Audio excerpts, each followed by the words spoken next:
o noso candidato na cidade da Coruña, por certo, xo conocedes, Pedro Armas, unha persoa con historial político decente, non? Unha persona que estuvo en política, sabe facer política. Creo que é un dos mellores candidatos que se van presentar a estas eleccións na cidade da Coruña, e nos temos a ilusión de que os cidadanos da Coruña voten, neste caso, por Pedro, non? E pola alternativa, nese proxecto ilusionante que iremos narrando nos tempos, pero que, xa digo, o principal é a importancia da comarca. E por que a alternativa dos veciños? Como comentaba Gelo, a alternativa dos veciños non é un experimento con gaseosa, non é un invento electoral. Leva demostrando a súa capacidade para xestionar o territorio e a vida das persoas, a vida cotiá, con esa política práctica de resolver problemas e de coidar a paisaxe urbana, de coidar o territorio e coidar as persoas, leva 30 e tantos anos demostrando en Oleiros, onde ten un respaldo, como ben se sabe, mayoritario. Respaldo de persoas de todas as ideoloxías.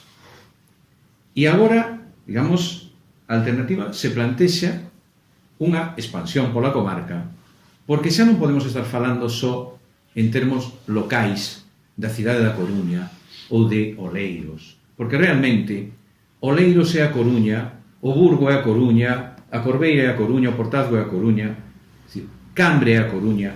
Falamos dun área funcional, dunha área metropolitana, que ten que ter un instrumento propio. Non podemos estar con eufemismos, non podemos andar con que isto o apañamos con un consorcio, sopa esta cousa. Fai falla un instrumento de planificación territorial na comarca.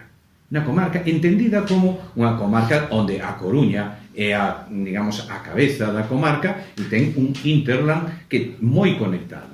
Canto movimento de persoas temos na comarca. Se entran na Coruña 40.000 vehículos diarios, saen da Coruña para a periferia, moitísimo. Tamén temos un área con moita vida, con moito dinamismo, como din os indicadores tanto demográficos como económicos, pero hai cartellada. E temos realmente serios problemas por falla de instrumentos de planificación.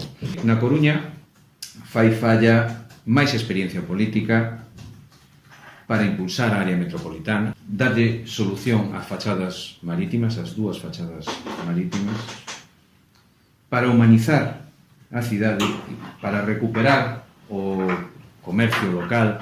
A Marea ten un desgaste de goberno. A Marea ten un desgaste de goberno, resolveu algúns asuntos, algúns deles simbólicos, recorte salarial do alcalde e dos concelleiros. Ben, pero non falamos dos directores de área en comisión de servicio, non falamos de asesores, non falamos de estos problemas derivados desa especie tamén de nomeamentos excesivos daquela maneira no Concello. Lanzouse a renda social, pero chegou a moi poucas familias.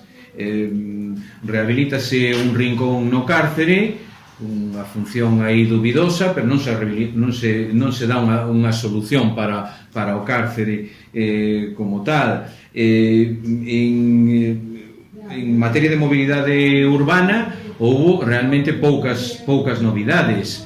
En urbanismo houve case que máis paralizacións que actuacións. O mantemento da cidade, pois, deixa tamén moito que precisa toda unha serie de melloras. En canto á participación cidadana, pois as medidas foron máis efectistas que efectivas, non? Estamos falando de presupostos participativos ou do escano cidadán ou do DILLOTI, máis efectistas que eficaces, non? O PP local nunca fixo unha oposición constructiva neste tempo e ten dado bandazos segundo quen estivese no goberno do Estado en cuestións fundamentais como o porto exterior, por exemplo, ou que facer cos espazos liberados nos peiraos internos da cidade, non? E por outra parte estivo sempre o dictado de Feijóo en asuntos nos que bloqueou tamén actuacións como a intermodal. Pode haber algúns erros do outro lado tamén, pero aquí houve un bloqueo por parte da Xunta en comparación con outras cidades, non? Esa acusación de que se perden fondos europeos cando non se perden e con argumentos deste tipo, non?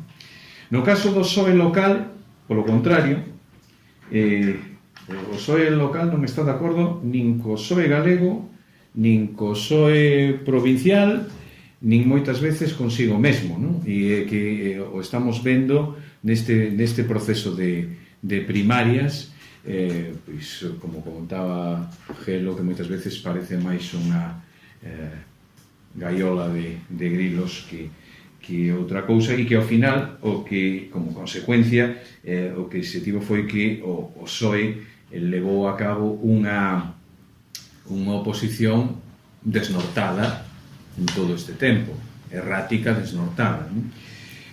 O BNG ten a desgracia de ser moi nacionalista nunha cidade que non é nada nacionalista, non? Nós tampouco somos nacionalistas en Alternativa, non? A alternativa que lle gustaría é que se goberne ben, non? E entón, se iso é con un pacto de goberno, con un pacto de goberno. O importante aquí é a gobernabilidade, non? Da cidade. Nos o que nos pretendemos incorporar con un espírito positivo para gobernar. Nos non imos a bloquear. Non, a nosa intención non é entorpecer gobernos. Entramos xa dende o principio con unha idea moi nidia de participar nos gobernos colaborando,